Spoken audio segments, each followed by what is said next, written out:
Video کے اندر ہم جانیں گے کہ حضرت موسیٰ علیہ السلام کی لاٹھی جو ہے سانپ کیوں بنی۔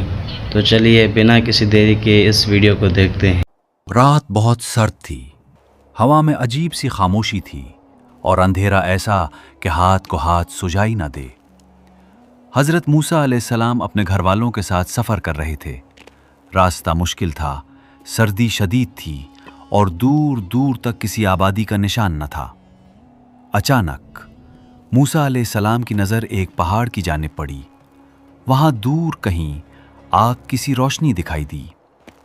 حضرت موسیٰ علیہ السلام نے اپنے گھر والوں سے فرمایا، تم یہیں ٹھہرو، میں نے ایک آگ دیکھی ہے، شاید وہاں سے کچھ خبر لے آؤں یا تمہارے لیے آگ کا کوئی انگارہ لے آؤں تاکہ تم سردی سے بچ سکو۔ یہ کہہ کر موسیٰ علیہ السلام اس روشنی کی طرف بڑھنے لگے۔ قدم آگے بڑھ رہے تھے مگر دل میں ایک عجیب سا احساس جاگ رہا تھا۔ یہ عام آگ نہیں تھی، اس روشنی میں کچھ ایسا تھا جو دل کو اپنی طرف کھینچ رہا تھا۔ جیسے جیسے وہ قریب پہنچے، حیرت اور بڑھ گئی۔ وہاں ایک درخت تھا اور درخت کے پاس روشنی تھی، مگر وہ آگ ایسی نہ تھی جو درخت کو جلا دے۔ یہ کیسی آگ تھی؟ یہ کیسی روشنی تھی؟ یہ کون سا منظر تھا جو انسانی عقل سے بالاتر تھا؟ حضرت موسیٰ علیہ السلام ابھی اس حیرت میں کھڑے ہی تھے کہ اچانک ایک آواز آئی، اے موسیٰ۔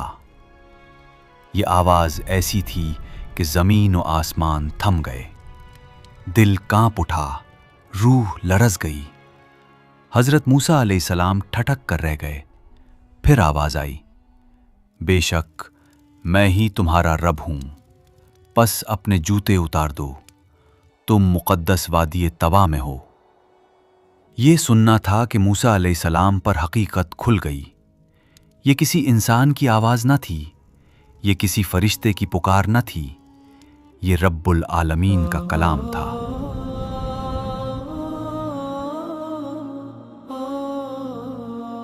حضرت موسیٰ علیہ السلام نے فوراً ادب سے اپنے جوتے اتار دیے، سر جھک گیا، دل عاجزی سے بھر گیا۔ جس ہستی نے آسمان بنائے، زمین بنائی، پہاڑ کھڑے کیے، سمندر بہائے، آج وہی رب اپنے بندے موسیٰ سے کلام فرما رہا تھا۔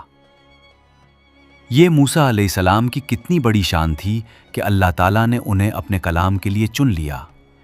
اسی لیے انہیں کلیم اللہ کہا جاتا ہے، یعنی وہ نبی جن سے اللہ نے کلام فرمایا۔ پھر اللہ تعالیٰ نے موسیٰ علیہ السلام کو اپنی نشانیوں سے نوازا، فرمایا، اور تمہارے دائیں ہاتھ میں کیا ہے اے موسیٰ؟ حضرت موسیٰ علیہ السلام نے عرض کیا، یہ میری لاٹھی ہے، میں اس پر ٹیٹ لگاتا ہوں، اس سے اپنی بکریوں کے لیے پتے جھاڑتا ہوں، اور بھی میرے اس میں کئی کام ہیں۔ اللہ تعالیٰ نے فرمایا، اے موسیٰ اسے ڈال دو۔ حضرت موسیٰ علیہ السلام نے لاٹھی زمین پر ڈال دی اور اچانک وہ ایک چلتا ہوا سانپ بن گئی۔ یہ منظر دیکھ کر موسیٰ علیہ السلام گھبرا کر پیچھے ہٹ گئے تو اللہ تعالیٰ نے فرمایا، ڈرو نہیں، اسے پکڑ لو، ہم اسے پھر پہلی حالت میں لوٹا دیں گے۔ یہ رب کا حکم تھا۔ موسیٰ علیہ السلام نے آگے بڑھ کر اسے پکڑا اور وہ پھر لاٹھی بن گئی۔ پھر اللہ تعالیٰ نے ایک اور معجزہ عطا فرمایا، اپنا ہاتھ اپنے گریبان میں داخل کرو، وہ بغیر کسی بیماری کے روشن ہو کر نکلے گا۔ حضرت موسیٰ علیہ السلام نے ایسا ہی کیا، اور جب ہاتھ باہر نکالا تو وہ چمک رہا تھا، نورانی تھا، آنکھوں کو خیرہ کرنے والا تھا۔ یہ وہ عظیم لمحہ تھا جب اللہ تعالیٰ اپنے نبی موسیٰ علیہ السلام کو ایک بڑی ذمہ داری کے لیے تیار فرما رہا تھا۔ یہ صرف کلام نہ تھا، یہ ایک منصب تھا، ایک مشن تھا، ایک بھاری امانت تھی۔ اللہ تعالیٰ نے فرمایا کہ فرعون کے پاس جاؤ، کیونکہ وہ سرکشی میں حد سے بڑھ چکا ہے۔ یہ سن کر موسیٰ علیہ السلام نے عاجزی سے عرض کیا، اے میرے رب، میرا سینہ کھول دے، میرا کام آسان فرما دے، اور میری زبان کی گرہ کھول دے تاکہ لوگ میری بات سمجھ سکیں۔ کیا ہی پیارا منظر تھا، ایک طرف رب کی عظمت، دوسری طرف بندے کی عاجزی۔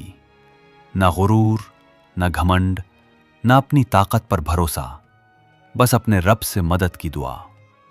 حضرت موسیٰ علیہ السلام جب بھی اللہ سے کلام کرتے، یہ ان کی اپنی مرضی سے کوئی عام بات نہ تھی، بلکہ اللہ تعالیٰ جس وقت چاہتا، جیسے چاہتا اپنے نبی سے ہم کلام ہوتا۔ سب سے پہلا عظیم واقعہ یہی تھا جب طور کے قریب اللہ تعالیٰ نے انہیں پکارا اور نبوت کے عظیم منصب سے سرفراز فرمایا۔